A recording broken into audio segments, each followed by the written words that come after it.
नमस्कार दोस्तों, हमारे यूट्यूब चैनल एन शिक्षा में आप सभी का तहे दिल से स्वागत है। तो दोस्तों, आज के इस वीडियो में केमिस्ट्री यानी रसायन शास्त्र का ऑब्जेक्टिव बतलाऊंगा, जो कि कल के लिए बहुत ही इम्पोर्टेंट रहेगा। इसमें हम 40 ऑब्जेक्टिव बतलाए हैं, जिसमें से कल 20 से 30 जरूर आएगा। यह 100% में गारंटी के साथ कहता हूँ।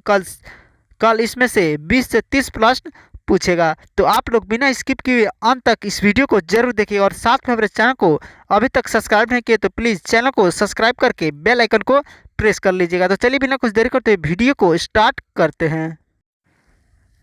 एक नंबर प्रश्न है, एक इलेक्ट्रॉन को दूसरे इलेक्ट्रॉन की ओर लाने पर निकाय की स्थितिज ऊर्जा, तो इसका आंसर बी होगा, बढ़ती है। दोनों प्रश्न है, आयोडीन है, तो इसका आंसर सी होगा, आणविक ठोस। आयोडीन क्या है? तो आणविक ठोस। आप लोग जल्दी जल्दी देख ले, क्योंकि कल का एग्जाम में यही आएगा। उसके बाद से 3 नंबर है, ऊष्मा और विद्युतीय का अच्छा चालक है, तो इसका आंसर सी होगा, ग्रेफाइट। उसके बाद से 4 नंबर प्रश्न है, क्रिस्टल के सीमित पैकिंग में सबसे अधिक खाली स्थान होता है, तो इसका आंसर ए होगा, सरल घन इकाई सेल में। आप लोग जल्दी जल्दी देख लीजिए, यह भी वीवीआई प्रश्न है। इसमें 40 प्रश्न बताएंगे, जो कि केवल वीवीआई है। कल के एग्जाम में इसमें से 30 प्लस रहेगा। उसके बाद से है 5 नंबर, किस क्रिस्टल संरचना में सीमित पैकिंग अधिकतम होता है, तो इसका आंसर बी होगा, फलक केंद्रित सेल यानी एफसीसी। उसके बाद से 6 नंबर है, क्रिस्टल में सामान्य संख्या में वृद्धि होती है, तो इसका आंसर बी होगा, दाब वृद्धि से। उसके बाद से 7 नंबर, क्रिस्टल में एस्कोटी डिफेक्ट पाया जाता है जब, तो इसका आंसर ए होगा, सामान्य संख्या धन आयन तथा ऋण आयन गायब होता है। इसका आंसर ए होगा। उसके बाद से 8 नंबर प्रश्न है, क्रिस्टल में स्थान जालक की संख्या होती है, तो इसका आंसर बी होगा, क्रिस्टल में स्थान जालक की संख्या कितनी होती है, तो 14। उसके बाद से है 9 नंबर, ताप वृद्धि के साथ किसकी विद्युतीय चालकता में कमी आती है, तो इसका आंसर बी होगा, अर्धचालक। इसका आंसर बी होगा। उसके बाद से है 10 नंबर, वह ठोस जिसमें स्कोटी या फ्रेंडिकल इफेक्ट दोनों पाया जाता है वह है, तो इसका आंसर बी होगा, AgBr। इसका आंसर बी होगा। उसके बाद से है 11 नंबर, ZNO गर्म करने पर विद्युतीय चालकता पर क्या प्रभाव पड़ता है, तो इसका आंसर बी होगा, बढ़ता है। उसके बाद से 12 प्रश्न है, ग्लास यानी शीशा है, तो इसका आंसर बी होगा, अति शीतलित द्रव। शीशा क्या है? तो अति शीतलित द्रव्य। उसके बाद से 13 प्रश्न है, आयनिक ठोस निम्नलिखित में कौन है, तो इसका आंसर बी होगा, NaCl। उसके बाद से 14 प्रश्न है, धात्विक ठोस निम्नलिखित में कौन है, तो इसका आंसर बी होगा, धातु एवं मिश्र धातु। धात्विक ठोस निम्नलिखित में से कौन है, तो धातु एवं मिश्र धातु। ग्रेफाइट नहीं है, और बर्फ और NaCl ये भी नहीं है, और सिलिका धातु है। इसमें धातु एवं मिश्र धातु, ये धात्विक ठोस है। उसके बाद से 15 प्रश्न है, सहसंयोजी ठोस है, तो इसका आंसर बी होगा, हीरा और ग्रेफाइट। सहसंयोजी ठोस हीरा और ग्रेफाइट है। उसके बाद से 16 में HCP संरचना का पैकिंग फ्रैक्शन है, तो इसका आंसर बी होगा, 0.74। इसका आंसर बी होगा। यह बहुत VVI ऑब्जेक्टिव है, आप लोग जल्द से जल्द याद करते जाइए। इसमें जितना भी बता रहे हो पूरा VVI है। उसके बाद से 17 प्रश्न है, ताप वृद्धि के साथ किसके विद्युतीय चालकता में कमी होती है, तो इसका आंसर बी होगा, अर्धचालक। इसका आंसर बी होगा, अर्धचालक। उसके बाद से है 18 नंबर, दूध जल की मोलारता है, यानी दूध यहाँ पे दूध होगा, दूध का मोलारता कितना होता है, तो इसका आंसर सी होगा, 55.55। इसका आंसर सी होगा। उसके बाद से 19वां प्रश्न है, निम्न में कौन सहजात गुण है? निम्न में कौन सहजात गुण है? तो इसका आंसर ए होगा प्रसरणी दाब। प्रसरणी दाब यह सहजात गुण है। उसके बाद से 20वां प्रश्न है, किस पर ताप का प्रभाव नहीं पड़ता है?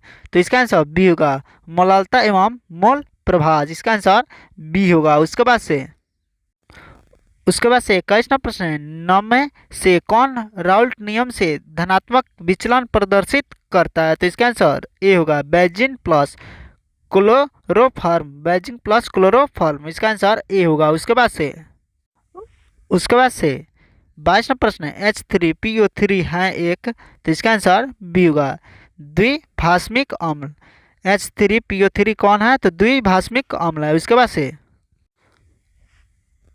23वां प्रश्न है, निम्न में से विलयन का जो गुण ताप पर निर्भर नहीं करता है वह है? तो इसका आंसर ए होगा मोलालता। जो निम्न विलयन को जो कौन सा है? तो विलयन का जो गुण ताप पर निर्भर नहीं करता है वह मोलालता है। उसके बाद से 24वां प्रश्न है, किसी पदार्थ की अभिक्रिया की दर निम्नलिखित में किस पर निर्भर करता है? तो इसका आंसर डी होगा सक्रिय मात्रा। इसके बाद से 25वां प्रश्न है, निम्नलिखित में कौन सा सेल हाइड्रोजन एवं ऑक्सीजन के रासायनिक ऊर्जा को विद्युतीय ऊर्जा में बदलता है? तो इसका आंसर सी होगा ईंधन सेल। उसके बाद से 26वां प्रश्न है, निम्न में कौन सर्वाधिक ऑक्सीकरण अवस्था प्रदर्शित कर सकता है? तो इसका आंसर डी होगा मैग्नीशियम Mn। इसका आंसर डी होगा Mn। उसके बाद 27वां प्रश्न, निम्नलिखित में कौन द्वितीयक सेल है? तो इसका आंसर बी होगा लेड स्टोरेज बैटरी। यह द्वितीयक सेल है। उसके बाद से 28वां प्रश्न है, फैराडे का विद्युतीय अपघटन नियम निम्नलिखित में से किससे संबंधित है? तो इसका आंसर डी होगा इलेक्ट्रोलाइट के समतुल्य भार से। इसका आंसर डी होगा। उसके बाद से 29वां प्रश्न है, तापमान में वृद्धि के साथ धातु की चालकता घटती है? इसका आंसर बी होगा। उसके बाद से 30वां प्रश्न है, निम्नलिखित में एक आयनिक यौगिक है? तो इसका आंसर डी होगा सोडियम नाइट्रेट। इसका आंसर डी होगा। उसके बाद से 31वां प्रश्न है, किसी गैस के ठोस सतह पर अधिशोषण की मात्रा निर्भर करती है? तो इसका आंसर डी होगा उपर्युक्त में सभी पर। यानी यह तीन गैस के ताप पर, गैस के दाब पर और गैस की प्रवृत्ति तीनों पर गैस के ठोस सतह पर अधिशोषण की मात्रा निर्भर करती है। इसके बाद से देखिए यह प्रश्न ध्यान से सुनिए, निम्नांकित में कौन बेरवादार है? यह बेरवादार इसमें शब्द है, रवादार नहीं बेरवादार। तो बेरवादार कौन सा शब्द है? तो सी ग्लास। ग्लास जो होता है वो बेरवादार होता है, और जो रवादार होता है हीरा, ग्रेफाइट और साधारण, ये तीनों रवादार होता है और ग्लास बेरवादार होता है। उसके बाद से 33वां प्रश्न, Na2O में सोडियम की उप सहसंयोजकता संख्या है। इसमें सोडियम की कितने संयोजकता संख्या है? तो इसका आंसर बी होगा 4। इसका आंसर बी होगा 4। उसके बाद से 34वां प्रश्न है, बेरवादार ठोस को कहते हैं? बेरवादार ठोस को क्या कहते हैं? तो अतिशीतल अतिशीतल द्रव्य को बेरवादार ठोस कहते हैं। उसके बाद से 35वां प्रश्न है, निम्नलिखित में अणु संख्या गुणधर्म है? तो इसका आंसर बी होगा परासरण दाब। उसके बाद से 36वां प्रश्न, निम्नलिखित में से अणु संख्या गुणधर्म नहीं है? तो इसका आंसर डी होगा अपवर्तनांक। या इसका आंसर डी होगा अपवर्तनांक। उसके बाद से 37वां प्रश्न है, निम्नलिखित में से कौन अर्धपरागम्य झिल्ली का कार्य करता है? तो इसका आंसर डी होगा कॉपर फ्लोराइड। इसका आंसर डी होगा। उसके बाद से 38वां प्रश्न है, किसी विलयन का अणु संख्या गुणधर्म निर्भर करता है? तो इसका आंसर सी होगा विलयन के कणों की संख्या पर। इसका आंसर सी होगा। उसके बाद से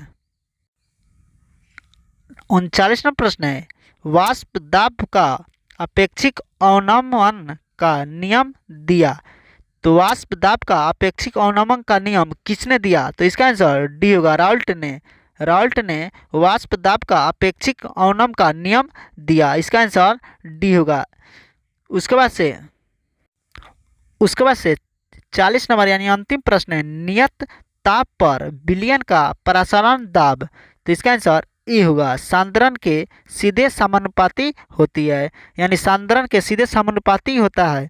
इस प्रकार से हम 40 वीवीआई ऑब्जेक्टिव बताए हैं, जिसको आप कल एग्जाम में इसमें से 30 प्लस यानी 20 से 30 प्रश्न कल के एग्जाम में ज़रूर पूछेगा। और साथ में अगर वीडियो अच्छा लगे तो हमारे चैनल को सब्सक्राइब करके बेल आइकन को प्रेस कर लीजिएगा, क्योंकि आगे भी जो एग्ज़ाम पढ़ने वाला है उसको भी ऑब्जेक्टिव अब पीडीएफ के साथ मिलेगा। तो चलिए इस वीडियो को यहीं पे समाप्त करते हैं।